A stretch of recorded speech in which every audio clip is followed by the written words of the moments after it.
Hi, this is Kate from dailytarotgirl.com, and today I'm going to be talking to Carrie from Happy Fish Tarot.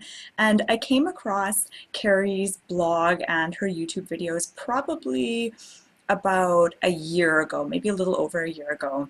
And I was so taken with Carrie and her whole just her approach to tarot, and I just thought her website was really fresh and just really fresh and fun, and I loved her videos and her kind of down to earth approach to tarot. So ever since I first saw your videos, Carrie, I wanted to interview you and have you on my YouTube channel. So I want to say welcome, Carrie. And oh, I should say a little bit about you first. So you're a tarot reader and tarot mentor.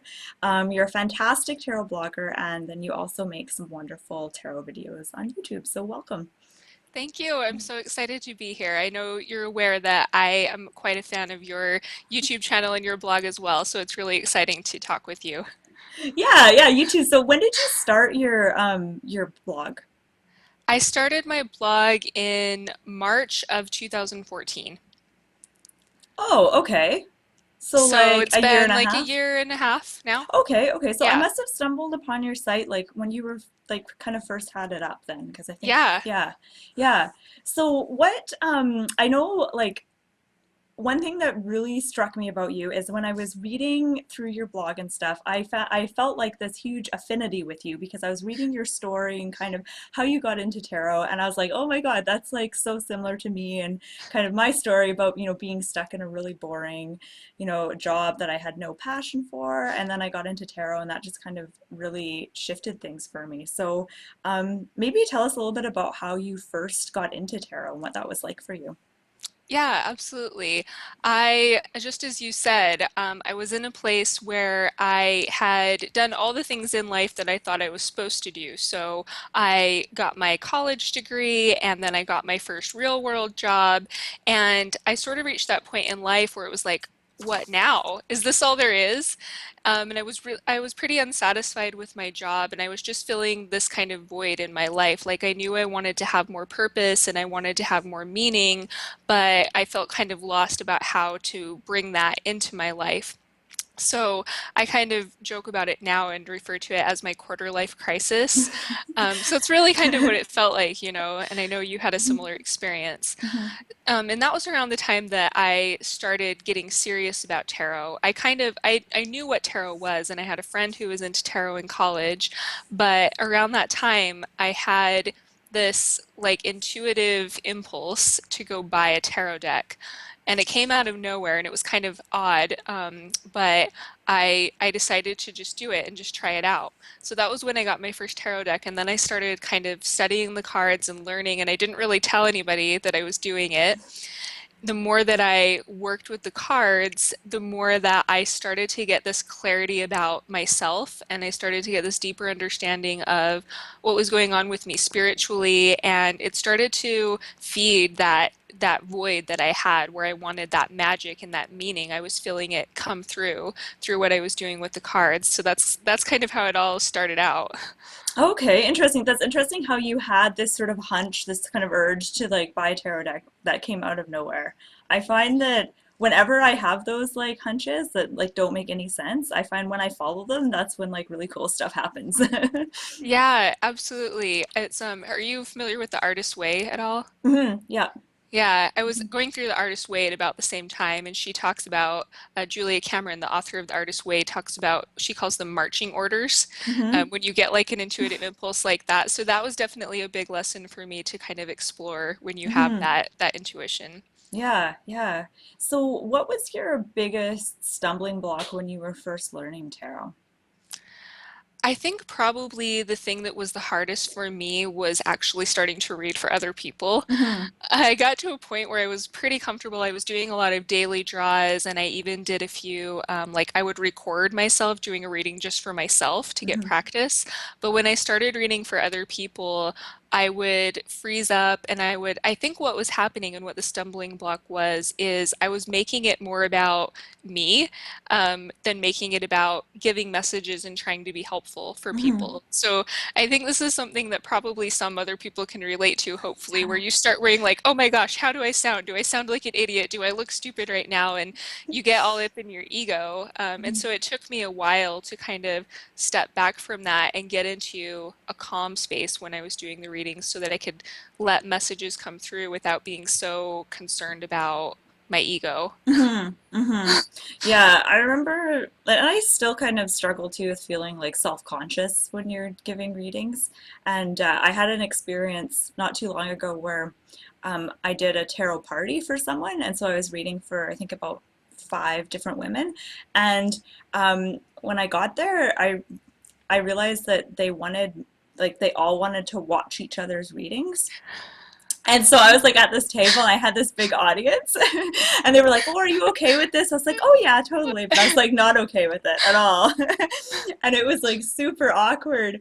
And I felt like that, like super self-conscious, like how do I sound? Are they judging me? Like they must think I'm a flake for saying this. Like I felt so self-conscious, which I don't normally feel like that when I'm just reading one-on-one, but yeah, it was an interesting experience. So Yeah, it's somebody told me not too long ago that when they sit down to do a reading, they picture all of their like self-consciousness and their ego and whatnot going off and sitting in the corner so that they don't have to be carrying that around. And I was like, that's such a good idea. I'm going to do that from now on. yeah.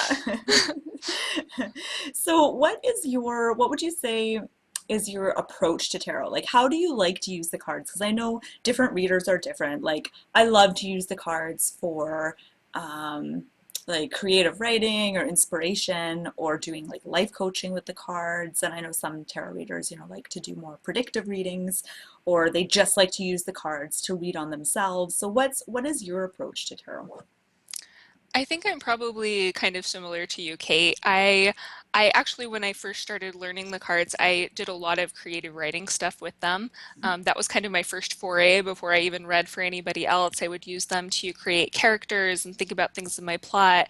And where I am now in my with my business, I would say that I focus mostly on personal growth with tarot and self-awareness. And I like to use the cards to help people connect with their inner badass, as I say, to basically just get people to the point where they can be the most genuine version of themselves.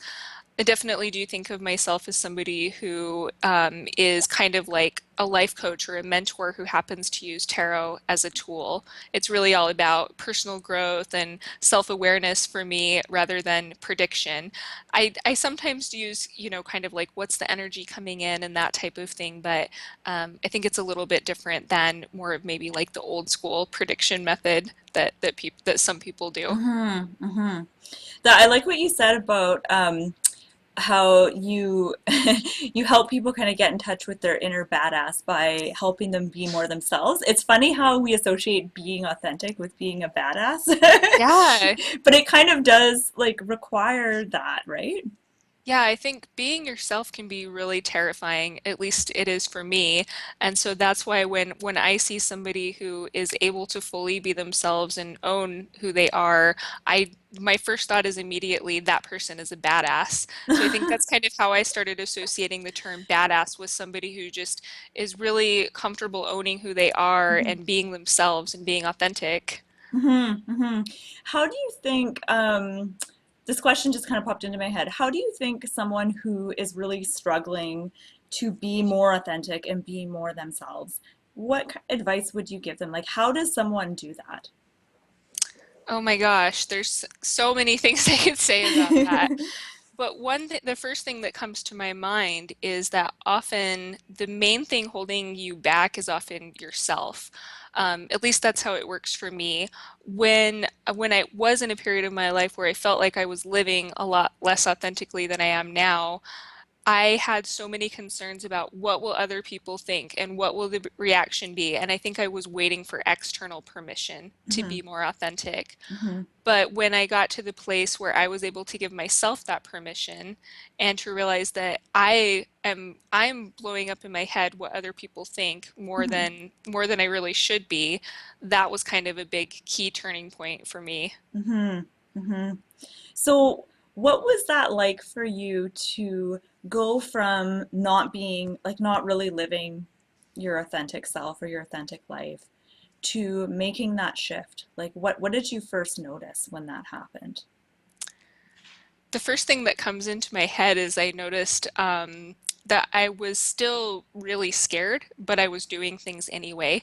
Hmm. A lot of it kind of started to happen around the time I started my business, actually, because putting myself out there as somebody who does tarot and putting myself out there as somebody who has a spiritual path and spiritual interests and interests that are not really in line with the mainstream was very scary for me because I had a lot of ideas about what people would think and what that would look like. So I think when I was able to feel the fear and do it anyway, which is one of Hmm. my favorite quotes, Hmm. that was huge. And it still to this day I still feel the fear, but I still try to keep going. Do it anyway. Yeah, that's a book too, I think. Yeah, I think it is. That might have been where it seeped into my brain. I haven't Mhm. read the book. I probably should because I use that quote all the time. So, what was that experience like when you did come out as a tarot reader? Were you well received, or did you have some people that were not that on board with it? I actually had very few people who were not on board with it. I Hmm. think I got maybe lucky in some ways because I have talked to other tarot readers who had a lot more negative experiences Hmm. than I did. But for the most part, people were very supportive. Hmm. I had some people who were surprised and people who maybe were a little dubious, but that's okay. I had the overwhelming response was people who were interested Hmm. and excited and happy. Hmm. Hmm. Yeah, that was actually, oh, I just, something just popped up on the screen. Internet connection problem. Um, Uh-oh. Okay, we'll just keep going. I noticed that your voice and the video were like not in sync. I think it's okay now. Oh Okay. no. Okay, Sorry. we'll hope for the best. What was I gonna say? I lost my train of thought. Oh yeah. When I remember when I never really like came out as a tarot reader, like, in a big grand way or anything like that. But I remember, well, actually, it still happens to me today where whenever someone asks me what I do, I'm always like, oh, should I tell them that I do tarot? Because I do other stuff too. So it's easy for me to just kind of leave it out that I do tarot and I can just focus on the other stuff because I also do personal training and health coaching. So I'm sometimes like, should I say that I do tarot? Like it's always like kind of so I feel like always kind of coming out as a tarot reader, and deciding who I can do that with. And I've had the same experience as you actually. Very few people have a negative reaction. I think a lot of it has to do with where you live or, the community that you're in. I mean, that's a big part of it. But I was pleasantly surprised that most people are actually really curious about it. And it always surprises me the kinds of people that are curious about tarot, like people that you think for sure would not be interested in it. And they're like totally fascinated and they want a reading from you. Yeah, Yeah. absolutely. And I've noticed too, I think people pick up on our energy about it. Hmm. If we're really excited to tell them about it and if we're owning it and we feel a lot of pride about it, people I think pick up on that. Whereas if we're kind of like, "Oh, I'm a Yeah. tarot reader," like people can catch on to that too. Absolutely, yeah, for sure.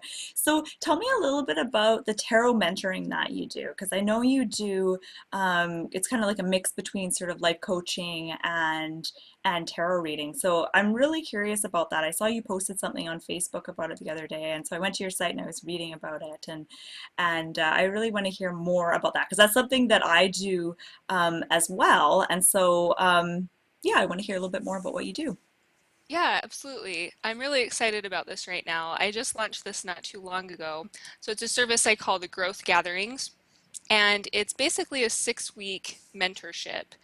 I use tarot within the mentorship, but there's also some other elements that are drawn in. I have one-on-one Skype conversations throughout the mentorships, and then I have tarot readings as well. So it's kind of a combination of free-flowing conversations that take place via Skype, almost like a life coaching session, and then the tarot readings kind of expound upon what comes up within the Skype sessions. The other thing that I really love about doing the growth gatherings is that they're very open-ended and I tailor them to each individual client. I've had people who are focusing their growth gatherings on starting a tarot business. I've had people who are focusing on personal growth. So it really gives me the chance to develop a longer one-on-one relationship with someone and to give them some tools and techniques and tarot guidance that will really hone in on what they're specifically dealing with. Oh, that's awesome. That sounds like a way to make tarot readings really, really helpful because I find like traditional tarot readings, like the ones that I've had from other readers in the past, you go somewhere, you get the reading, it's like 30 minutes or whatever, an hour, and then you leave and there's no like follow up or anything like that. And I find it so easy to kind of disregard what was said in the reading or kind of forget about it and not actually like put any of the advice into practice in your life. Yeah, exactly. That's kind of how I was feeling. That's why I wanted to start doing this because it gives us the chance to check in on how things are going after we do a reading, Hmm. and it gives me the chance to kind of give people encouragement and give people what I call homework. So, Yeah. little tasks that they do between our sessions. I think it's just a good way to get a deeper amount of self-work in than you might be able to get out of just doing, like you said, like going in for 1 half hour tarot reading. It's more of almost again like a life coaching relationship. Hmm. Hmm. And so what made you decide to start doing that? Because I know you probably were doing like sort of more traditional type readings before. I'm just assuming. I think hmm you were. So what made you kind of go from doing those kinds of readings and wanting to go deeper with it? I think it's something I'd really wanted to do all along. I think I had to kind of get my feet wet in my business before I was able to follow that pull to Hmm. make this happen. I've gone through some things myself that have been really transformative. Like I mentioned the Artist Way earlier. And if anyone doesn't know what the Artist Way is, it's basically a book that is a 12-week course designed to help people get unblocked creatively. And things like that have made such a huge transformative difference in my life. And I feel this absolute calling that I can't deny that I want to help other people in that way, the way that those things have helped me. So I kind of got to the point where I felt like I can do that through tarot readings, but I can do that at an even deeper and more profound level when I'm developing a relationship with someone over time. Hmm. Hmm. Yeah. Yeah, The Artist's Way is a great book. I remember reading that book a few years ago, and hearing you talk about it makes me want to reread it again. Since I have it on my bookshelf, so I think I need to reread it. Yeah, it honestly, I don't know if I would have started my business if I Oh, wouldn't have gone really? through the artist way. Yeah, like it really went, when I was talking to you earlier about where I was during my quarter life crisis, those two things kind of coincided. I discovered the artist way and started working through that at about the same time I started working with tarot. And it Mm-hmm. was almost like this alchemy within me that like they just brought things to the surface. Yeah. Oh, that's amazing. So it was really influential for you then, that book. Yeah. Yeah. hmm So how do people receive the sort of the tarot mentoring or the tarot coaching that you do? Because I know for myself, when I kind of started to shift from doing kind of more traditional type tarot readings, where um, and what I guess to clarify what I mean by traditional tarot readings, it's like someone asks a question or a few questions and you give them the reading, and I would do most of the talking, and usually people would ask questions about the future and stuff like that. And then hmm that was that. And then I started to sort of transition to doing readings that were more kind of interactive, where I would ask my client questions and kind of get them more involved in the reading, and like you'd mentioned, kind of give them homework and things to kind of focus on after the reading. And I found that when I first started doing it, and I don't know if this was because I was kind of unconfident about making this change, but I noticed like some people seemed almost resistant to it. Like they just wanted to be told their future. Like they didn't want to like explore something or anything like that. Did you have that challenge at all when you started doing tarot mentoring?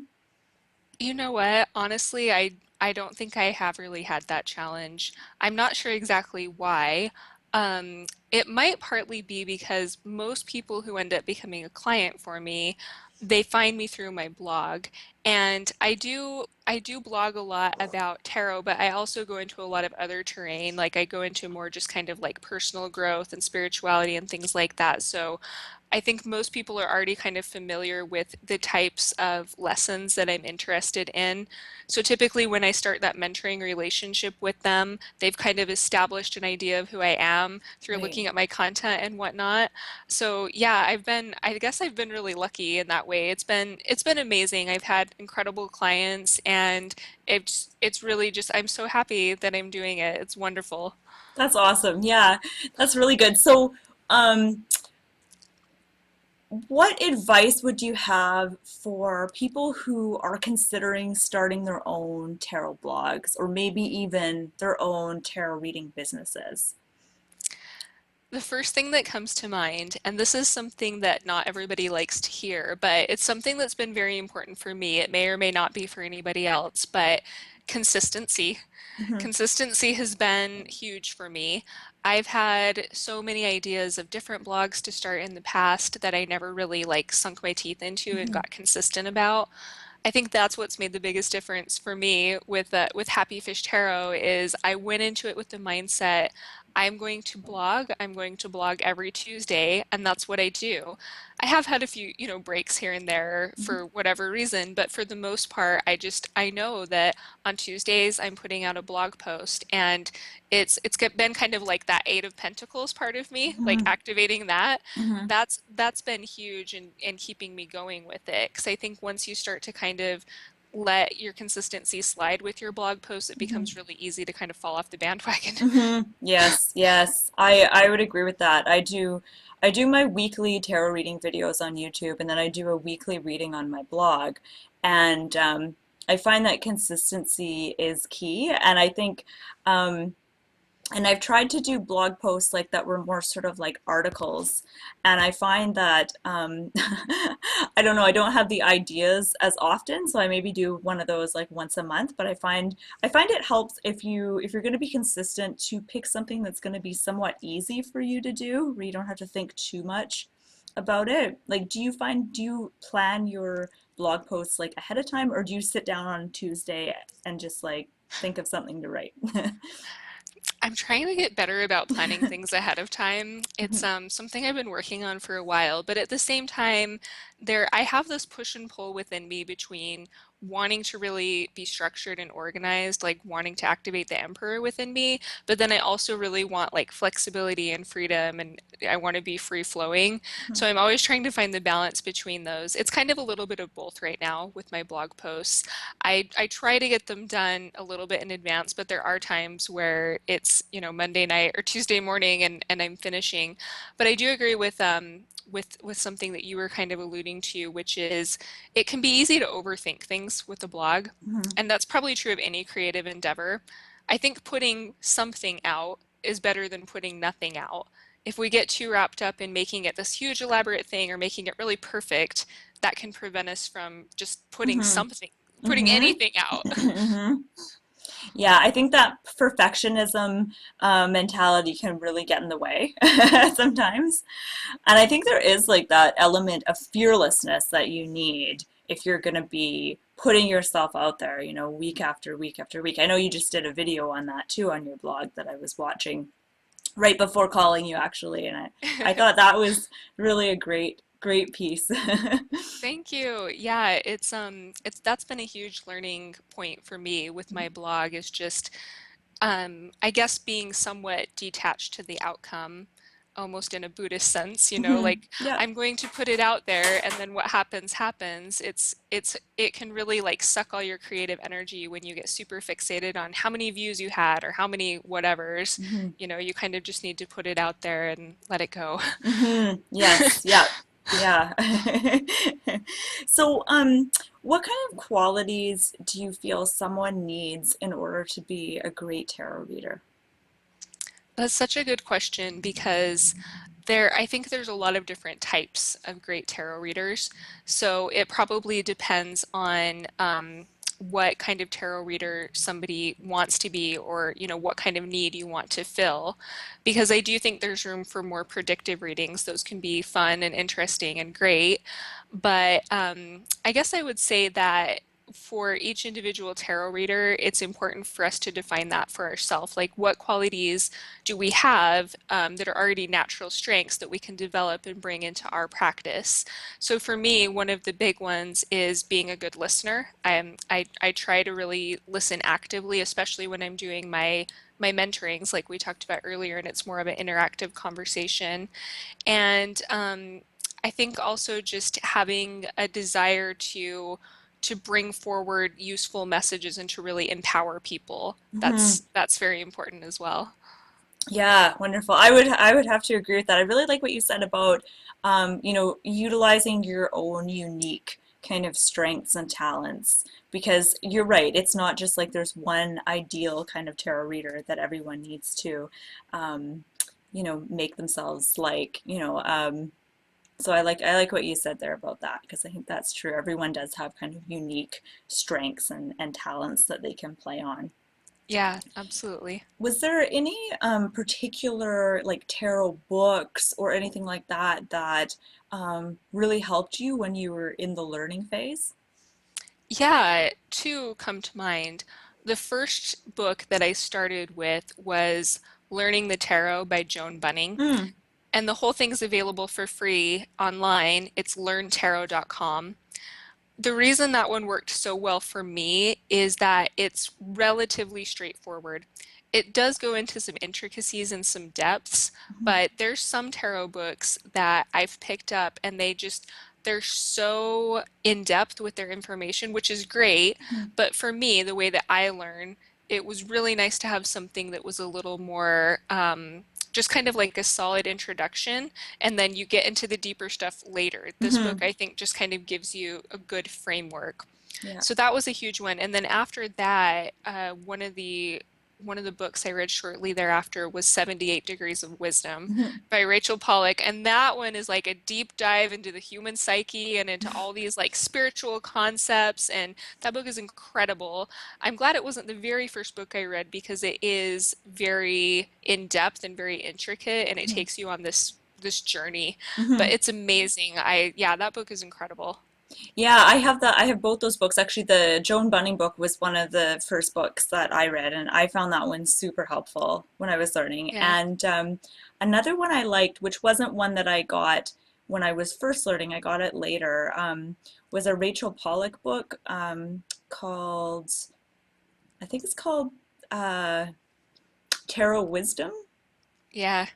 Do you know the one I'm talking Yeah, about? I do. It's a Yeah, you're blue right. book. Yeah, and she really goes into like each card and the symbolism in each card and the history and different versions of decks and it was a really great book to get kind of a deeper understanding of tarot. Mm-hmm. Yeah, Yeah. I actually checked that one out from the library. So I want to purchase it eventually, but yeah, Rachel Pollack is just she's got the goods, man. She knows her stuff. Mm-hmm. Mm-hmm. And she wrote well she wrote the 78 degrees of the what was the first one you Yeah. mentioned? 70 Yes. degrees. Mm-hmm. Yes, yeah, she Yep. wrote that one as well. Yeah, yeah. Yes. Another good one. Another great book was I think it's called 21 Ways to Read a Tarot Card. Yeah, That's a absolutely. that's really fun too. Yeah, that's actually, I have this like makeshift stack of books right here underneath my computer so that it's like more at eye level. And 21 Ways to Read a Tarot Card is in my stack holding up my computer right now. I don't know if you're like this, but when there's something that I want to learn more about, I buy like so many books on the topic. And so Yeah. I have like all these books on various topics and so I have a ton of tarot books, but I haven't actually read I've probably only read about half of my tarot books that I have. I still have Mhm. like quite a few that I have to read. Yeah, me too. I'm so the same. Uh-huh. Hmm. Hmm. Yeah. So I have one more question just to kind of wrap things up.